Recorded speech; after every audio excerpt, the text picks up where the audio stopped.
దుఃఖం వస్తుందో బాయిలో దుంకుతావో పెట్రోల్ పోసుకొని తగిలబెట్టుకుంటావో అది నీ ఇష్టం.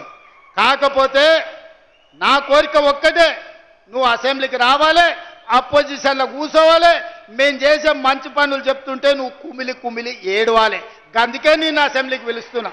పిల్లలు కేటీఆర్ హరీష్ రావును పంపించుడు కాదు, ప్రతిపక్ష నాయకుడు కేసీఆర్ అసెంబ్లీకి రావాలి. కేసీఆర్ అసెంబ్లీకి వస్తేనే మేము సమాధానాలు చెప్తామని ఇన్ని రోజుల సంది అంటుండేది కానీ కేసీఆర్ ను ఎందుకు అసెంబ్లీకి రమ్మంటున్నాం అనేది ఇలా గిట్ల బయట పెట్టిండు రేవంత్ అన్న.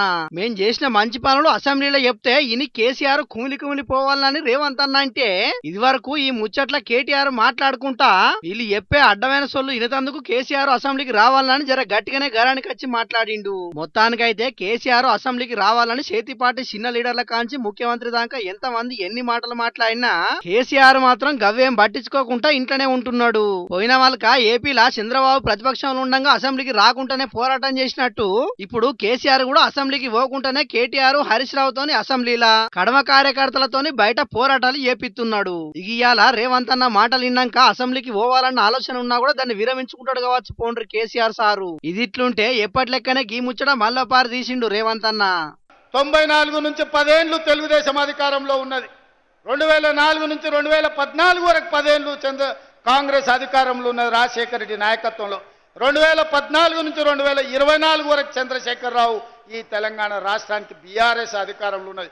2024 నుంచి 2034 వరకు రాసుకో చంద్రశేఖరరావు, నీ డైరీలో కాదు నీ గుండెల్లో రాసుకో, నీ కొడుకు గుండె మీద రాయి.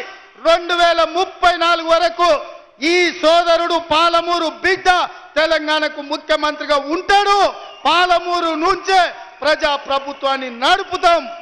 ఇది నా మాట, నువ్వు నీ గుండెల్లో రాసుకో చంద్రశేఖరరావు. మొత్తానికైతే ఈ లాజిక్ ను మంచిగా దొరకబట్టుకున్నాడు రేవంత్ అన్న. ఈ నడమ ఎక్కడికి పోయినా ఈ ముచ్చట ఎప్పుడు మాత్రం మరుస్తలేడు. వచ్చే ఎన్నికల్లో కూడా మల్లోపారి చేతి పార్టీనే గెలిపిస్తారు, నేనే ముఖ్యమంత్రిని అవుతానని చెప్పుకుంటున్నాడు. నాగర్ కర్నూలు జిల్లా కొల్లాపూర్ మండలం జటప్రోలుల young India integrated residential school కు శంకు బండేసినాక ఇట్లా మాట్లాడిండు రేవంత్ అన్న. చూడాలి మరి రాబోయే ఎన్నికల్లో తెలంగాణ ప్రజలు ఏ పార్టీకి పట్టం కడతారో, ఎవరు ముఖ్యమంత్రి అవుతారో.